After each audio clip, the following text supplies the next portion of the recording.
ఇలాంటి rolling transition premier ప్రోలో ఎలా create చేసుకోవాలో చూద్దాం. దీనికోసం ఫస్ట్ నేను అడ్జస్ట్మెంట్ లేయర్ ని తీసుకుంటున్నాను. ఈ లేయర్ ని మీ 2 క్లిప్స్ సెంటర్ లో యాడ్ చేసుకోండి. ఇప్పుడు ఎఫెక్ట్స్ ప్యానల్ లోకి వచ్చి ఆఫ్ సెంటర్ ని టైప్ చేయండి. ఈ ఎఫెక్ట్ ని అడ్జస్ట్మెంట్ లేయర్ మీద యాడ్ చేసుకోండి.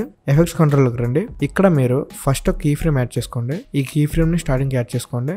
దీని యొక్క వాల్యూని ఇలా ఈ విధంగా ఇంక్రీజ్ చేయండి. నేను డైరెక్ట్ గా 4000 అయితే పెట్టుకుంటున్నాను. అండ్ ఇప్పుడు ఈ కీ ఫ్రేమ్ ని ఎండ్ యాడ్ చేసుకోండి. అండ్ ఇప్పుడు బ్లెండ్ విత్ ఒరిజినల్ ఉంది కదా, ఇక్కడ ఒక కీ ఫ్రేమ్ యాడ్ చేసుకోండి. అండ్ మళ్ళీ ముందుకు ఫార్వర్డ్ చేసి 100 పెట్టుకోండి. ఇప్పుడు ఈ 2 కీ ఫ్రేమ్స్ ని ఇలా ఎండ్ లో యాడ్ చేసుకోండి. అండ్ నెక్స్ట్ ఇప్పుడు బ్లర్ అని సెర్చ్ చేయండి. ఇక్కడ మీకు డైరెక్షనల్ బ్లర్ ఉంటుంది, దీన్ని యాడ్ చేసుకోండి. ఇక్కడ ఫస్ట్ ఒక కీ ఫ్రేమ్ యాడ్ చేసుకోండి. ఈ కీ ఫ్రేమ్ ని స్టార్టింగ్ వేసుకోండి. ఇప్పుడు దీని యొక్క వాల్యూని ఇలా ఇంక్రీజ్ చేసుకోండి. నేను ఒక 60% పెట్టుకుంటున్నాను. ఇప్పుడు ఈ కీ ఫ్రేమ్ ని ఎండ్కి యాడ్ చేసుకోండి. ఓకే, ఈ విధంగా మనం ఇలాంటి రోలింగ్ ట్రాన్సిషన్ క్రియేట్ చేసుకోవచ్చు. ఇలాంటి మోర్ టిప్స్ అండ్ ట్రిక్స్ తెలుసుకోవాలనుకుంటే మన కోర్స్ లింక్ బయోలో ఉంది, చెక్ చేయండి.